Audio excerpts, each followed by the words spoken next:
దేవుని పరిశుద్ధ నామమునకు మహిమ కలుగును గాక. దేవుడు నాకు అనుగ్రహించిన ఈ మరో నూతన తరుణమును బట్టి వేకప్ విత్ గాడ్ వారికి దేవాది దేవునికి నా వందనాలు చెల్లిస్తూ ఉన్నాను. ఈరోజు మన వాక్యము 34వ కీర్తన 5వ వచనము. వారు ఆయన తట్టు చూడగా వారికి వెలుగు కలిగెను, వారి ముఖములెన్నడును లజ్జింపకపోవును. వారు ఆయన తట్టు చూడగా వారికి వెలుగు కలిగెను, వారి ముఖములెన్నడును లజ్జింపకపోవును. వెలుగు అనేది దేవుని యొక్క రూపంలో చాలా ప్రత్యేకమైనది. ఈ వెలుగును గురించి అనేకమైన విషయాలు చెప్పబడ్డాయి. వెలుగులో జీవం ఉందని, వెలుగులో శక్తి ఉందని, వెలుగు ప్రకాశిస్తూ ఉన్నప్పుడు చీకటి దాన్ని గ్రహింపకుండెనని, మరి అనేకమైన విషయాలు ఈ వెలుగును గురించి చెప్పబడి ఉన్నాయి.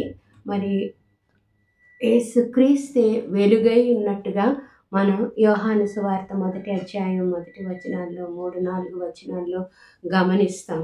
మరి అయితే ఇక్కడ దావీదు భక్తుడు ఏ సందర్భంలో ఈ మాటలు చెప్పాడు అని మనం చూసినట్లయితే, అబీమెలెకు రాజు దావీదును పట్టుకున్నప్పుడు అతని చేతుల్లో నుంచి తప్పించుకోవటం ఎలాగో తెలియక, ఏం చేయాలో తోచక, దిక్కుతోచని పరిస్థితిలో, ఒక ఎంబరాసింగ్ సిట్యువేషన్లో దావీదు దేవుని వైపు చూశాడంట.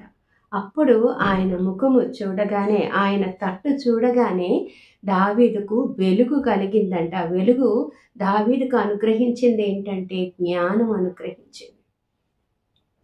ఆ జ్ఞానంతో దావీదు వెర్రివాని వలె నటించి అబీమెలెకు చేతుల్లో నుండి తప్పించుకోగలిగాడు.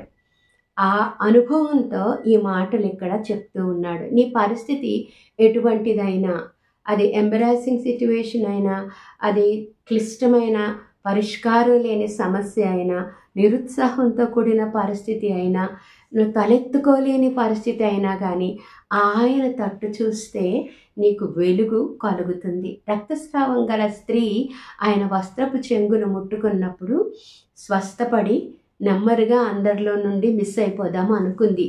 కానీ ఆయన ఒక మాట అన్నాడు, నన్ను ఎవరు ముట్టుకున్నారు అని. నన్ను తాకినది ఎవరు అని ఎప్పుడైతే ఆయన అన్నాడో వెంటనే ఆమె వెనక్కి తిరిగి ఆయన తట్టు చూడగా ఆ వెలుగు ఆమెకి ఇచ్చింది ఏంటంటే చెప్పలేనంత ధైర్యాన్ని. అంతవరకు హంబుల్గా, హ్యూమిలియేటెడ్గా, అవమానకరంగా అందరిలో దాక్కుని వచ్చినటువంటి ఆ స్త్రీ అందరి ఎదుట ముఖం పైకెత్తి ధైర్యంగా తన సాక్ష్యాన్ని చెప్పగలిగింది. వెలుగులో ఉన్నటువంటి మాత్కార్యం ఇది. ధైర్యాన్ని ఇస్తుంది, జ్ఞానం ఇస్తుంది. దావీదుకి జ్ఞానాన్ని ఇచ్చింది, ఈ స్త్రీకి ధైర్యాన్ని ఇచ్చింది, నీకు నాకు పరిష్కారాన్ని ఇస్తుంది. అటువంటి వెలుగులోనికి మనం నడిపించబడాలంటే ఆయన తట్టు చూద్దాం. అటువంటి కృప దేవుడు నీకు దయచేయను గాక. ప్రభువా మా దేవా, నీ బంగారు పాదాలకు వందనాలనైనా.